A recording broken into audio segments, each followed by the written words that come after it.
Hey y'all, I'm Krystal. Welcome to my Texas garden. Today's video, we're gonna do a complete update on what's been going on with my Texas garden. Now, if you're new around here, welcome. And if you're all about gardening naturally, well then go ahead and hit the subscribe button. And don't forget to smash the bell icon so you're notified every time I post a new video.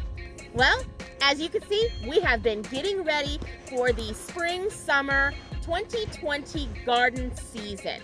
And if you've been following me for a while, you know that I'm all about the deep mulch roof stout no-till method, which is probably why you're kind of scratching your head right now as to why the garden looks like this and is totally absent of all hay or mulch of any kind.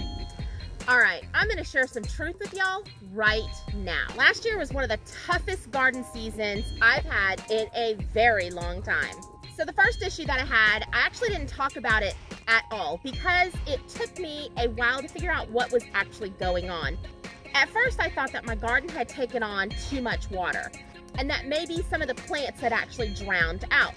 But after doing a lot of research and actually making a few phone calls, I realized that I actually got herbicide poisoning last year.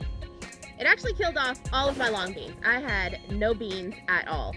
It stunted the growth of my tomato plants and my cucumbers. I didn't get nearly as many cucumbers as I normally would have gotten. Now, in previous videos, I have told you guys to go directly to the farmer, go directly to the source, and if you can, buy first cut hay. Well, what had actually happened is I got a little complacent with who I buy my hay from. And I quit asking the very important question, which is, do you use herbicides? It turns out that the farmer that I buy my hay from, and I have for several years, actually switched and started using herbicides in their fields. And I didn't know that there was a problem until after the very first big rainstorm we had come through here. The day after the very first big rainstorm, all of my tomato plants were just like folded over and they just looked really sickly and sad. Very, very bad looking. The only thing I can honestly think of is that my soil was holding too much water. But there again, that didn't make a lot of sense to me either. And I told my husband, this really looks like somebody sprayed Roundup all over my garden. But I mean, who would spray Roundup out here? We're in the middle of nowhere. We have one neighbor 100 yards away. So the plants that did survive, my indeterminate tomatoes, only got about 4 foot tall, and they just simply didn't produce like they should have. So it was a lesson learned. I know not to be complacent anymore. I know to always ask, no matter how well I think I know the source. Ask the most important question, do you use herbicide? Now, this winter was probably one of the mildest winters I have experienced in my adult life. We actually did not have a freeze at all this winter. We had a little bit of frost on the ground, maybe a handful of times, but a freeze that would kill bugs, we didn't have. And last summer was the first summer that I can remember that I actually had an issue with squash borers. Now, because I had an issue with the vine borers, and I know that they bore down into the ground and they overwinter there. I actually started using my chickens during the winter, trying to get them out here, trying to get them to scratch a little and eat the bugs. And it actually didn't go to plan. The chickens did a little bit, but they really liked all the spaces that had bare ground. They did not like going through the grasses, and they just didn't do a very good job. So we tilled. Yeah. We tilled.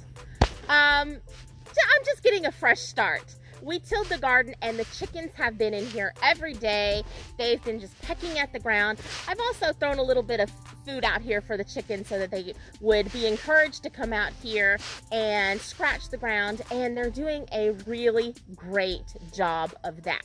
So what the winter didn't kill, I'm hoping that my chickens did help take care of some of the bugs, because otherwise we may have a really bad bug infestation this summer, considering they had no natural winter this year to kill them off. Now, we didn't do a deep till at all, not at all.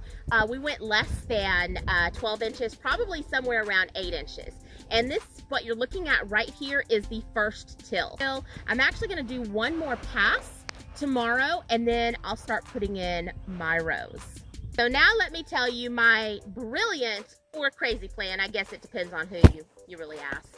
I am gonna direct sow, that's right, I am direct sowing my entire garden this year. I don't know if I'm crazy, probably, or if this is a brilliant idea and a time saver. I guess we're gonna find out. I decided to direct sow my seeds this year because honestly, we have a very long grow season here in Southeast Texas. I decided that I wanted to kind of bypass the greenhouse and all of the babying that comes along with it and just plant straight into the ground. And yes, my tomatoes and my peppers as well. Like I said, this is either brilliant or really, really insane. I'll let you guys know at the end of the summer how it all works out for me.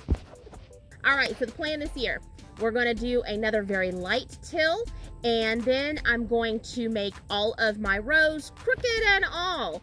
Then I am going to seed all of my rows. I'm hoping by this time next week, this garden will be seeded. So after I seed my rows, I've got to find some sort of mulch that I'm going to just put on my rows, whether that is wood mulch or hay mulch. But I'm gonna concentrate on keeping my rows where my plants are weed free.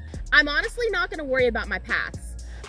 If they get weedy, grassy, I'm just gonna come in and mow them. I am going to concentrate on where my plants are. So my focus this year is not worrying about keeping everything 100% weed free. We're not gonna do that. We're gonna worry about where our plants are. We're gonna concentrate on keeping them mulched, keeping them happy, therefore keeping us in produce all summer long. So that's my plan. Crazy or not, here it comes. I'm gonna bring you guys back in a couple of days and show you my progress and also show you guys what we're planting out. And I'm gonna bring you guys along for every step of the way on this crazy or brilliant, depending on who you ask, journey that we're taking this year. Meanwhile, check out these other great gardening videos and I'll meet you guys right over there.